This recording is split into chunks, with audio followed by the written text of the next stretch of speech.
V šolo Wonderland English Academy hodi 70 otrok. Ob prihodu v šolo se otroci sezujejo in pospravijo čevlje v omaro, tako kot pri nas. Šola se začne ob 9. zjutraj in traja kar do večera. Pouk poteka v angleščini. Poleg angleščine in korejščine se otroci učijo tudi matematiko, naravoslovje in berejo knjige.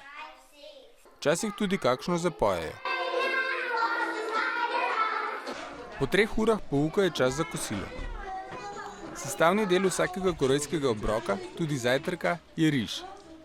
Poleg tega se na pladnju skoraj vedno znajde tudi kimči, pekoče kislo zelje, ki ga Korejci naravnost obožujejo. Pri jedi uporabljajo žlico in kovinske palčke. Z žlico jedo juho in riž, palčke pa uporabljajo za priloge. Dokler jih otroci še ne znajo uporabljati, si pomagajo z otroškimi, ki spominjajo na pinceto. Danes je tu v šoli poseben praznik. Otroci se zato oblečejo v tradicionalne noše, ki se imenujejo hanbok.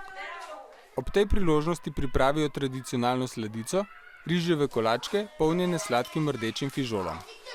Tega uporabljajo namesto čokolade. Korejski jezik je zelo drugačen od slovenskega. Kljub temu pa naš mali prijatelj v Slovenijo pošilja lepe pozdrave.